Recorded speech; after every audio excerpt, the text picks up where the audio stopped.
Well, good morning, good afternoon, wherever you are. Day 4 of the 30-day challenge, and we're talking today about emotional showering.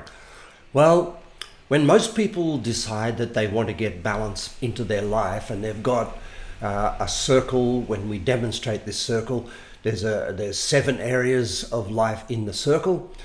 Sometimes we make it 8 because that makes it much more easier to draw, because you just do a vertical line, a horizontal line, and 2 diagonals, and you get 8 areas. And we divide, by doing that, we divide family into relationship with spouse and broader family. So we get 8 areas of life, but typically it's 7.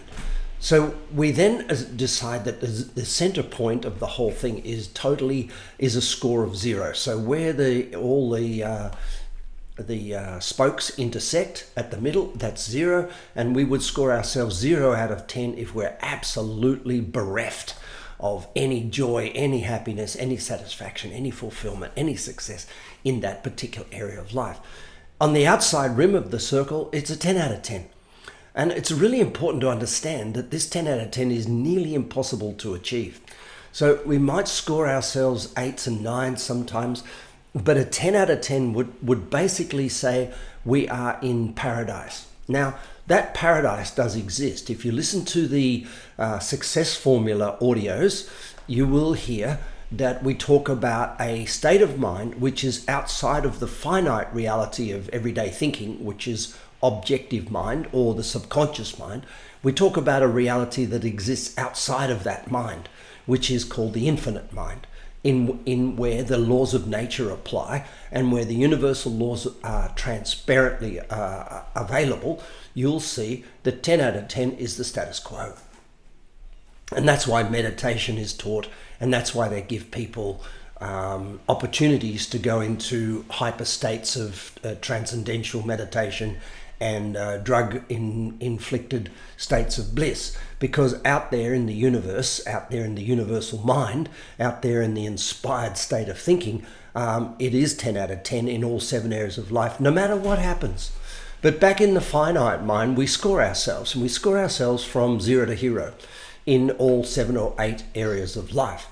And what we get then is a gap. We get the gap between where we are, like let's say we score ourselves a 3 or a 4 or a 2 on a daily basis, and then we say, well, we really want to be at a 10.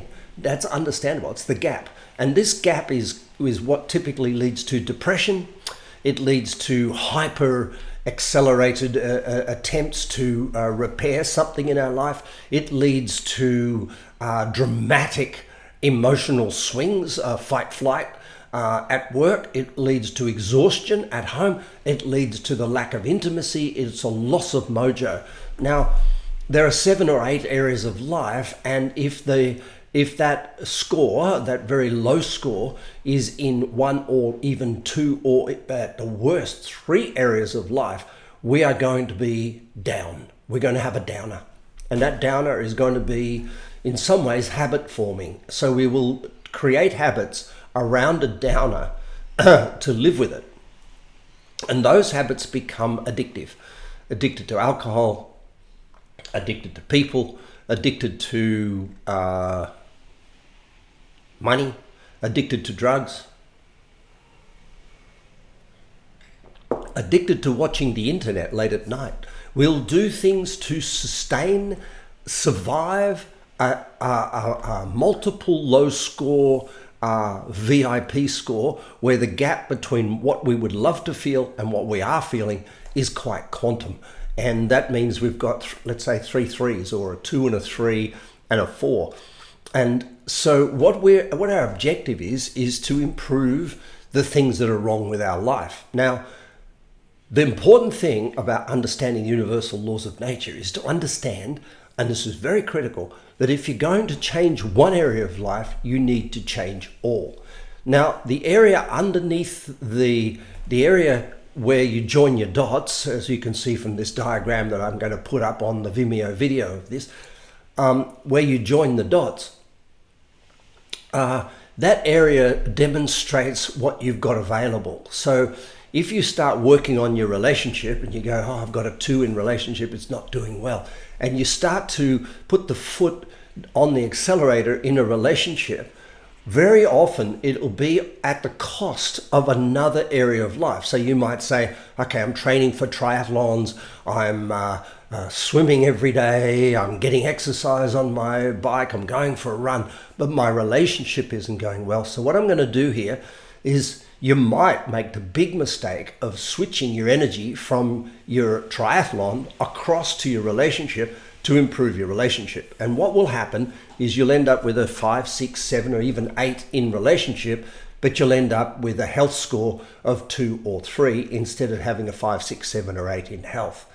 Or you might not be going so well financially, so you start grinding away trying to invest money and get everything going, and you might just forget to do a little bit of your spiritual practice, which is fulfillment and happiness in yourself. And next thing you know, you're making money and your investments are growing, but you feel like really miserable in the process, and you start to feel tired.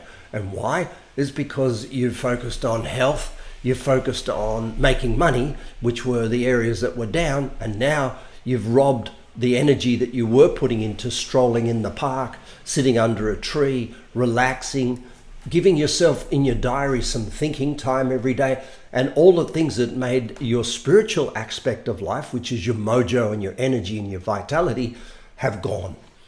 So when we talk about balance in life, we must be careful to talk about change one, change all. If we're going to improve our mental state, if we're going to improve our career state, we must also focus on improvement in the other 6 or 7 areas of life. And that is the secret to the coaching that I do in the world. It's unique because let me just say this really clearly. Your corporate coaching program cannot, by the implication of privacy, cross over into all 7 areas of your life. It might address your spiritual life through a speaker on stage, but it can't coach you there because the people in your office are not qualified or permitted to cross into that depth of soul search. And so what you're left with when you work at work with a coach or a mentor, you're left with a compartment of life. Now, that person with all the greatest intention in the world can coach you up in your work life. But it's really possible, highly probable, let me say, that when they coach you up in your work life, some of the things that they do to improve you at work are going to cost you things outside of work in other areas of life accidentally. And so they may rob you of relationship energy. They may rob you of spiritual time. They may rob you of your mental balance. They may rob you of your comfort in yourself and therefore your socialization of yourself. But they don't care or can't care or not allowed to care because they're limited to the scope of their coaching environment, to their mentoring environment, to the compartment of life called career. Now, this is tantamount to criminal. It's tantamount to criminal. If we say coach them up or out, what we mean by that is coach the whole 7 areas, 8 areas of life, whichever you want to use, coach them all up. But if you can't coach all 7 or 8 areas of life up, including the compartment that you want that person to improve in, which is work, coach them out. So they go to another company or another job or another environment where they're not at the bottom of the pyramid in a got-to state, where the other company has lower standards or lower expectations, and coach them out into a job where they can be at the top of the hierarchy and not operating at the bottom as they are in your business. Coach them up means 7 areas of life. Now, coaching a person up within the business that you're operating in is very, very, very, very sensitive because you do need to address the 7 areas of life. And I teach you this coaching process, and I can teach any leader to coach any individual in all 7 areas of life without breaching any of the corporate laws about privacy and confidentiality and gaining the trust of another individual. Conscious conversations cannot take place where there are radioactive points. And radioactive points are very rarely work-based. Someone's sensitive at work about the way another person's behaving. They're also sensitive about that in their personal life. if we address it at work with some fancy model of how to deal with people's idiosyncrasies at work, that model will be totally inappropriate to deal with people outside of work. So let's continue with this conversation. Balanced thinking, therefore, is balanced in each area of life, not balancing your work with your home life. You think about the cruelty of that model that says, I'm going to operate incompetently at work. I'm going to be stressed and I'm going to blame my staff for not doing the right thing when my responsibility is to train them. I'm going to blame people and say, I'm going to fire that person because why? I didn't coach them properly. I'm going to blame people and fire them. So I'm going to get agitated at work. I'm going to get frustrated. I'm going to tell myself things aren't going to go okay. And I'm going to give myself affirmations of failure at work and then come home knackered. I'm going to come home exhausted. I'm going to come home and try to gain balance again at the cost of my family. I'm going to play with my kids, not because I'm in a joyful, fulfilled, magnificent, inspired state of mind and I want to share that. I'm going to play with my kids because I need time out and I need to get outside and I need to get away from my office.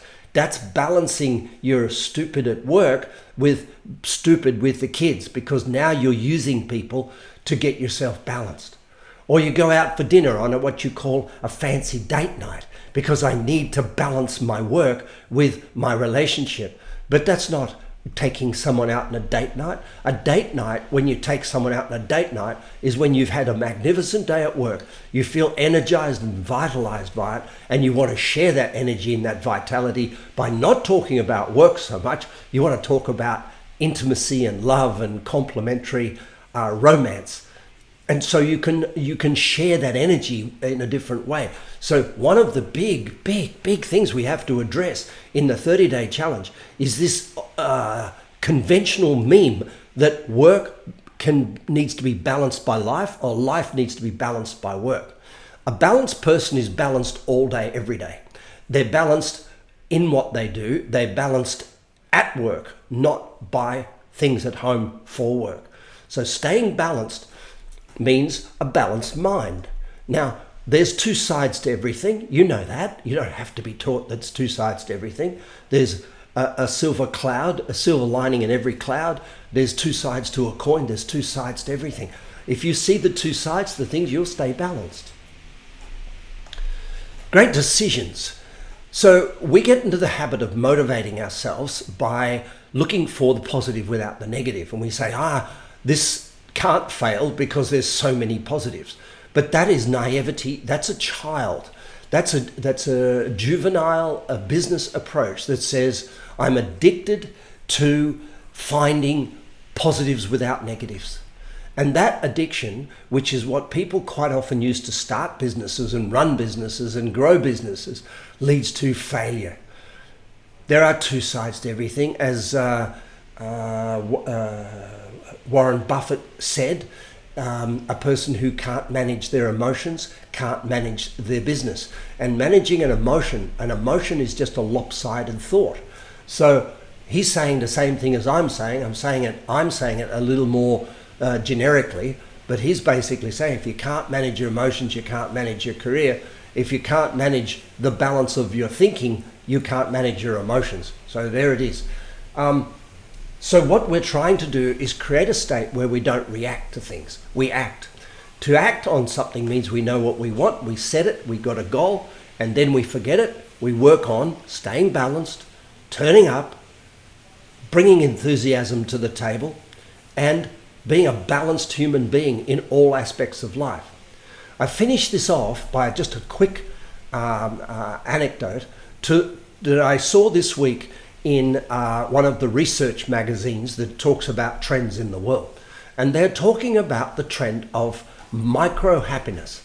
Now, for 35 years since I wrote the book Inner Wealth, people have talked to me about this concept of micro happiness, which means basically staying balanced in the day rather than balancing the day by the end of the day. So we had, once upon a time, the great idea, let's work all day and do yoga at the end. Let's work all day and go for a walk at the end of the day. Let's work all day and do a meditation when we get home at 8 o'clock at night. Let's work all day, skip meals, skip breaks, skip everything, and then freshen up at the end of the day with a dip in the ocean. Now, that's macro thinking. It's about the equivalent to the life that we lived in the Stone Age before the wheel was invented.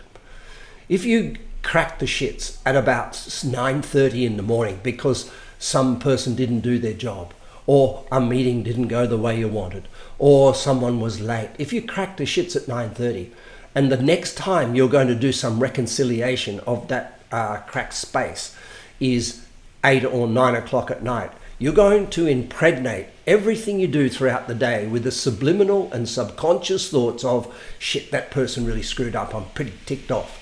And you're going to even carry it. I've got clients who've carried anger about an event for 3 weeks, and they've avoided doing their coaching session for 3 weeks because they don't want to deal with it. And they think they're doing the right thing by bottling it up. But we don't bottle things up. It seeps through our veins, it seeps through our skin, it seeps through every email, every word, every thought, every sniff, every look, everything that we have.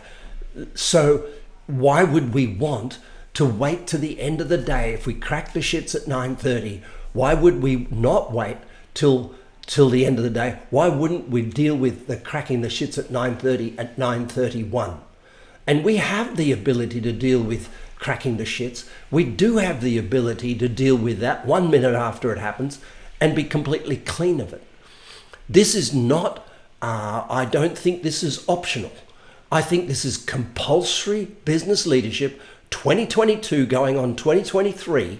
I think this is compulsory if you want to be a top-down leader, inspired rather than motivated, if you want to live to enjoy the fruits of all your beautiful work you're doing for somebody and enjoy the time you get away from your office and enjoy the time you get in the office just as much. This is Chris. You have a beautiful day. Bye for now.